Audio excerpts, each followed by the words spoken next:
Um dos elementos mais eficazes da luta livre profissional para gerar uma reação explosiva do público é promover uma grande surpresa, seja uma estreia, um retorno inesperado, uma luta bombástica ou até mesmo uma reviravolta na storyline. O fator surpresa pode transformar um show comum em um momento inesquecível. No entanto, nem toda surpresa atinge o impacto desejado, e a WWE, apesar da sua experiência, já falhou diversas vezes nesse departamento. Muitas dessas tentativas de grandes revelações acabaram caindo no vazio, seja por hype exagerado, execução ruim ou simplesmente por não corresponderem às expectativas dos fãs. Em alguns casos, a reação foi de decepção, em outros, de pura frustração. Então, galera, nesse vídeo a gente vai relembrar algumas das vezes em que a WWE tentou criar um grande momento surpresa e acabou falhando feio. Algumas dessas situações são amplamente lembradas pelos fãs até hoje, enquanto outras caíram no esquecimento. Mas todas têm algo em comum: não entregaram o que prometeram. Então, galera, antes da gente prosseguir para o nosso vídeo, não esquece de curtir esse vídeo, se inscrever no canal, ativar o sininho e comentar aí embaixo tudo isso que eu vou passar pra vocês, beleza? Então, sem mais delongas e sem mais papo furado, partiu pro vídeo! O ovo gigante do Survivor Series de 1990. O pay-per-view Survivor Series de 1990 ficou marcado como uma das piores surpresas da história da WWE. O infame ovo gigante misterioso. Durante semanas, a empresa promoveu a aparição de algo que sairia de um enorme ovo no evento, o que gerou grande expectativa entre os fãs, que imaginavam desde uma nova estrela até uma grande revelação bombástica. Mas o que saiu de lá foi o Gobbledygooker, um personagem bizarro com fantasia de peru gigante, interpretado por Hector Guerrero, irmão de Ed Guerreiro. A ideia era que ele fosse um personagem carismático e voltado para o público infantil, mas o público reagiu com uma enxurrada de vaias. A gimmick foi tão mal recebida que foi abandonada quase imediatamente. O Gobbledygooker voltaria esporadicamente em momentos cômicos, com destaque para sua aparição na gimmick Battle Royal na WrestleMania 17. Mas a verdade é que esse momento entrou para a história como um dos maiores fracassos de surpresa já promovidos pela WWE. Quem foi que atropelou o Stone Cold Steve Austin? A revelação de que Rikishi foi quem atropelou Stone Cold no Survivor Series de 1999 foi uma das tentativas mais forçadas da WWE de transformar o nome popular do midcard em um vilão de topo. Rikishi confessou ser o responsável pelo ataque que deixou Steve Austin afastado por meses, alegando que fez isso por The Rock e pela representatividade dos samoanos na WWE, uma justificativa que o público achou fraca e sem impacto algum. A tentativa de transformar Rikishi em um grande heel acabou não colando. Os fãs não viam como vilão ameaçador, e a explicação por detrás da história parecia forçada demais. Em pouco tempo, a WWE abandonou a ideia e Rikishi voltou ao papel cômico e carismático que o tornou querido pelos fãs, dançando com o Too Cool e aplicando seu famoso Stink Face. O ângulo é lembrado até hoje como uma das surpresas mais mal executadas da história da Attitude Era, e mais um exemplo de quando a WWE tentou forçar algo que o público simplesmente não aceitou. O parceiro de Braun Strowman na WrestleMania.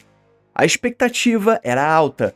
Braun Strowman prometia um parceiro misterioso para enfrentar Cesaro e Sheamus, então campeões de duplas do Raw, na WrestleMania 34. A torcida especulava possíveis retornos ou estreias bombásticas, mas quando chegou o momento, Braun Strowman foi até o público e escolheu Nicholas, um garoto de 10 anos de idade, para ser o seu parceiro de última hora. Nicholas, que mais tarde foi revelado como filho do árbitro da WWE John Cone, entrou no ringue, ficou no canto sem fazer nada e ainda se tornou campeão de duplas da WWE. A decisão foi vista por muitos como uma piada sem graça e uma enorme decepção, considerando o hype que a WWE tinha criado. Apesar de gerar manchetes e ser uma tentativa de criar um momento WrestleMania, o segmento até hoje é lembrado como um dos maiores anticlímax da história do evento, desperdiçando uma grande chance de fazer algo realmente marcante com Braun Strowman. O que será que tinha dentro da gaiola de Eric Rowan? A história da gaiola de Eric Rowan é o exemplo perfeito de como criar expectativa por meses e entregar uma decepção completa. Quando Eric Rowan foi para o Raw, começou a carregar uma gaiola coberta por um saco de estopa, tratando seu conteúdo como um segredo absoluto. O objeto misterioso mordeu sua mão, lançou uma névoa vermelha em oponentes e assustou outros lutadores. Tudo isso sugerindo algo muito importante. Durante meses, os fãs teorizavam sobre o que poderia estar lá dentro. Alguns acreditavam que era uma criatura sobrenatural. Outros imaginavam uma ligação com Bray Wyatt, ou até mesmo com Luke Harper. Mas, no fim, o mistério foi revelado de uma forma totalmente anticlimática. Uma aranha gigante de borracha, claramente falsa. Relatos indicam que o plano inicial era outro: alguém destruir a jaula acidentalmente, deixando Eric Rowan furioso e iniciando uma rivalidade. Mas a pandemia mudou tudo. Eric Rowan acabou sendo demitido antes que a história pudesse ser corrigida. E o resultado final, uma das revelações mais frustrantes da era moderna da WWE. E mais um exemplo de que como uma boa ideia pode ser destruída por má execução e decisões apressadas. O GM anônimo do Raw. O GM anônimo do Raw foi uma das maiores decepções criativas da história da WWE. Durante mais de um ano, a empresa construiu um mistério em torno de quem estava enviando ordens através de e-mails lidos por Michael Cole em um laptop posicionado ao lado do ringue. A cada episódio, os fãs aguardavam pistas ou revelações sobre a identidade por trás do Anonymous Raw General Manager. No entanto, a história simplesmente desapareceu sem conclusão, até que um ano depois, a WWE decidiu revelar que tudo não passava de uma piada e que o responsável era Hornswoggle. Isso causou frustração entre os fãs, já que o mistério havia sido levado a sério por muito tempo. Hornswoggle chegou a admitir que ele mesmo sugeriu a ideia como uma brincadeira, e a empresa acabou comprando essa ideia. E a revelação matou qualquer senso de importância que a história teve. Segundo ele, o plano original seria revelar um personagem estilo chefão da máfia que nunca saiu do papel. E o resultado final foi um dos encerramentos mais anticlimáticos da história da empresa. A estreia de Sting na WWE. E esse definitivamente foi um dos momentos mais aguardados da história do wrestling. E um dos mais decepcionantes, é claro. Após anos de especulação, o ícone da WCW finalmente apareceu no Survivor Series de 2014, recebendo uma reação explosiva do público. Os fãs imediatamente imaginavam confrontos épicos, especialmente o tão sonhado combate contra Undertaker, mas a realidade foi bem diferente. Ao invés disso, Sting entrou em uma rivalidade com Triple H, culminando em uma luta na WrestleMania 31, que ele acabou perdendo. Depois disso, ele enfrentou Seth Rollins pelo título da WWE em outra derrota, e ainda sofreu uma lesão séria durante esse combate, o que acabou forçando sua aposentadoria precoce. Mas graças aos bons deuses da luta livre, ele acabou indo para a AEW e conseguiu se aposentar de uma forma mais honrosa.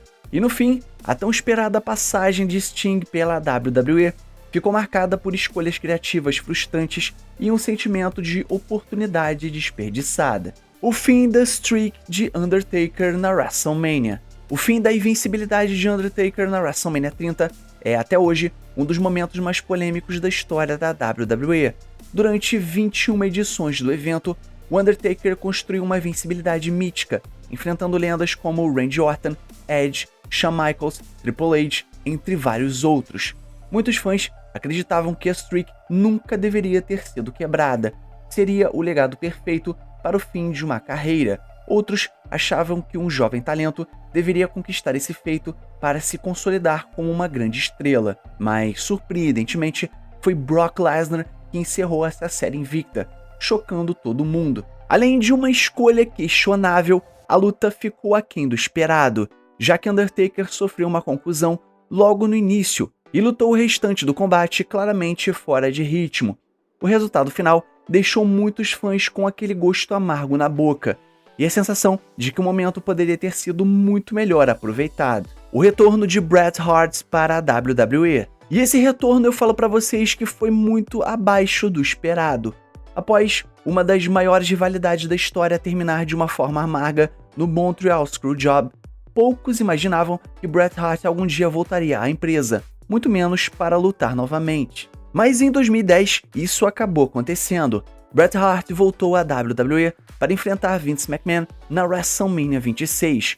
A ideia era histórica, mas a execução foi bastante decepcionante. Com limitações físicas claras e anos afastado dos rings, Bret Hart mal poderia se movimentar. E Vince McMahon também não ajudou a tornar essa luta mais dinâmica. O combate foi lento, confuso e durou mais do que precisava. Mesmo com Bret Hart vencendo, a luta ficou marcada como um dos momentos mais constrangedores da WrestleMania. Bret Hart teve uma passagem curta pela televisão após isso, inclusive vencendo o cinturão dos Estados Unidos de The Miz, o que também foi mal recebido pelos fãs. Para muitos, essa volta manchou um pouco do seu legado, e teria sido melhor se Bret Hart tivesse encerrado a sua carreira sem esse retorno forçado. O poder superior da WWE. A revelação do Higher Power é lembrada como uma das maiores decepções da Attitude Era.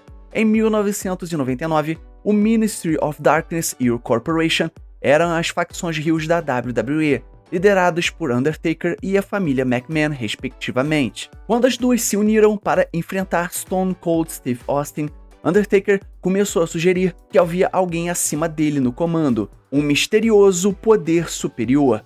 Durante semanas, a WWE promoveu esse mistério, e rumores indicavam que poderia ser Christopher Daniels. Sim, exatamente esse Christopher Daniels que você está imaginando. Esse mesmo Christopher Daniels da IW, da TNA e da Ring of Honor. E foi uma coisa que foi confirmada anos depois por Bruce Pritchard. E o mais engraçado de toda essa história é que nem mesmo Christopher Daniels sabia disso tudo. E ele mesmo revelou isso em uma entrevista com Chris Van Vliet. Porém, no fim, a revelação acabou sendo Vince McMahon, de novo.